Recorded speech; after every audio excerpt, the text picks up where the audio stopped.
Verano 1980. Con los codos apoyados sobre la hierba reseca por el sol, sonrió al ver que Isaac metía la cabeza debajo del agua helada, y luego daba brazadas aquí y allá. Desde que se encontraba mejor, parecía tener ganas de recuperar el tiempo perdido, como si la idea de haberse pasado 3 días metido en la cama fuese inconcebible. Y eso que habían aprovechado para avanzar con la enciclopedia. Martín leía en voz alta cada página que iba pasando limpio y cuando Isaac no aguantaba más, se dejaba mecer por un sueño profundo. Él salía y se fumaba un cigarrillo mientras regaba las plantas del jardín. «Vas a volver a enfermar», le dijo. «El agua fría solo tiene beneficios», replicó, y se acercó a la orilla donde Martín esperaba con los pies entumecidos metidos dentro del arroyo. «No seas cobarde y lánzate, vamos. Si te mueves apenas se nota que está helada. Y a mí lo del riesgo y la aventura me llama poco. Tardé unos 3 segundos en deducirlo el día que te conocí». Isaac salió del agua y se acomodó a su lado con una sonrisa satisfecha.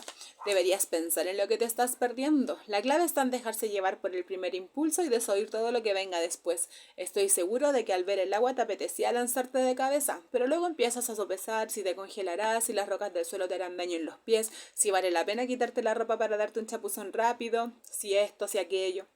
El mundo sería un lugar caótico si todos fuésemos como tú», contestó Martín. Se tumbó a su lado y estiró el brazo para coger el cuaderno de dibujo.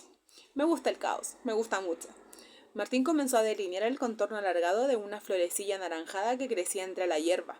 Después, su mirada se desvió hacia la figura que descansaba algo más allá, como un tren de frente a las vías que avanzan en línea recta, y de pronto se encuentra una bifurcación.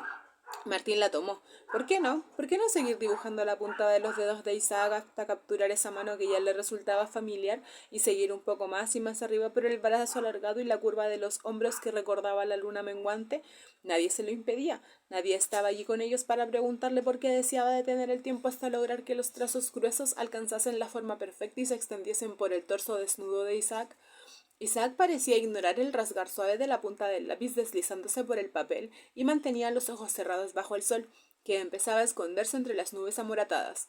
Martín se ofuscó cuando comprendió que no podría capturar en su cuaderno su manera de respirar, esa forma que tenía de inhalar el aire y después dejarlo salir lentamente, o las gotas de agua que pendían como estalactitas y habían empezado a secarse mientras él dibujaba a contrarreloj.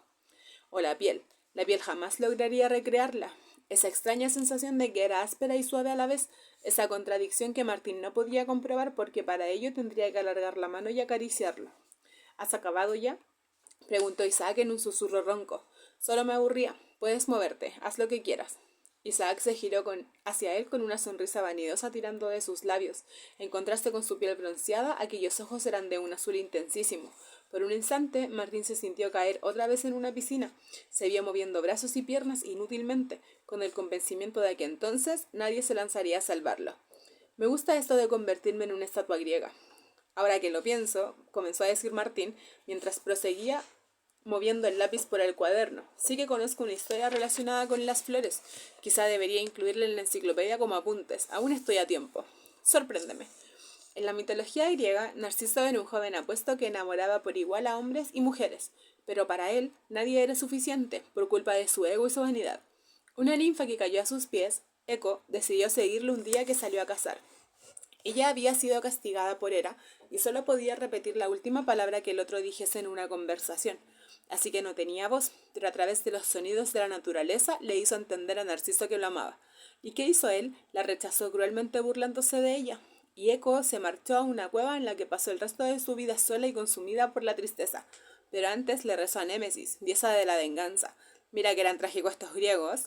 Para castigarlo, Némesis hizo que él se enamorase de su propia imagen, así que cuando Narciso se vio reflejado en el río, fue incapaz de alejarse de la imagen que vio y al final, intentando atraparla, se lanzó al agua y se ahogó.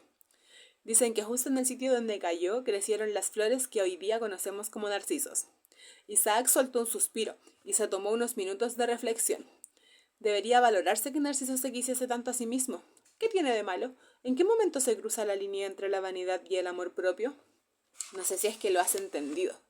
Del todo. Fue a decir algo más, pero entonces sacó la lengua y se lamió una gota que le había caído en el labio superior. A Martín, aquel gesto descarado le resultó turbador. Mierda, está empezando a llover. Pero se amaneció un día perfecto. Lo llaman tormentas de verano. Alzó la vista para comprobar que, en efecto, una telaraña de nubes de un lila oscuro había empezado a cubrir el cielo. Pronto aprendería el significado de la palabra chaparrón, cuando el agua se precipitase de manera salvaje durante apenas unos minutos antes de que la calma volviese a instaurarse como si nada hubiese pasado. Se apresuró a guardar el cuaderno de dibujo y se lo metió bajo la cinturilla de los pantalones mientras Isaac recogía las pocas pertenencias que se habían llevado al arroyo. Martín lo seguía moviéndose con torpeza entre los matorrales. La lluvia se deslizaba por la espalda desnuda de Isaac, que tan solo se había puesto los pantalones y los zapatos antes de salir corriendo bajo la tormenta. El agua caía furiosa, como si las nubes fuesen esponjas y alguien las hubiese escurrido de golpe sobre sus cabezas. Un paso, y otro más. Cada vez que lograba reducir la distancia que los separaba, Isaac volvió a coger carrerilla retándolo a ir más rápido. Cuando llegaron a la casa, se refugiaron bajo la amplia cornisa de la terraza. Se miraron, se echaron a reír tontamente mientras el cielo seguía descargando aquella lluvia rabiosa. A Martín le ardían los pulmones, pero se sentía bien, se sentía muy vivo. Alzó la mirada hacia Isaac, que contemplaba absorto el espectáculo del agua cayendo sobre su jardín. La cadena de oro con la cruz brillaba sobre su piel mojada y se movía al ritmo de cada respiración. El cielo caía por su frente. Las pestañas se le habían apelmazado y los labios estaban húmedos y eran hipnóticos, tan brillantes, tan mullidos, tan suyos. El corazón de Martín se rebeló y el rugir de sus latidos acalló la tormenta. ¿Cómo sería dejarse llevar por un deseo fugaz, un impulso, un tirón inesperado? ¿Cómo sería besar al hombre que tenía delante sin pensar, sin etiquetar antes sus sentimientos, sin analizar el significado de aquel gesto y las consecuencias que podría tener en su vida? Cogió aire desde los pulmones, llenándose de valor. Luego, no recuerda que tuviese que hacer nada. Su cuerpo tomó el control, se acercó, se inclinó, notó su propia boca cubriendo aquellos labios que no había podido dejar de mirar, y fue demasiado fácil, demasiado sencillo, demasiado natural.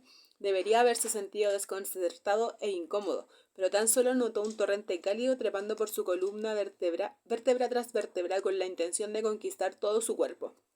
Isaac tardó unos instantes en reaccionar, pero cuando lo hizo, respondió hundiendo las manos en su pelo, tirando con suavidad de los mechones que atrapó entre los dedos, buscando con la lengua el sabor de Martín hasta que un trueno rompió el murmullo de la tormenta y con la frente apoyada sobre la de él cerró los ojos. Martín se quedaría para siempre con unos cuantos detalles dispersos, el cálido soplido de la respiración de Isaac contra su mejilla en contraste con la lluvia gélida, el ignorado pinchazo que le provocaba la esquina del cuaderno de dibujo que aún llevaba sujeto bajo la camisa y el cinturón de los pantalones, la confusión manifestándose a una velocidad delirante como el corazón de un embrión, y sobre todo la necesidad ilógica, extraña y repentina de tocar a Isaac.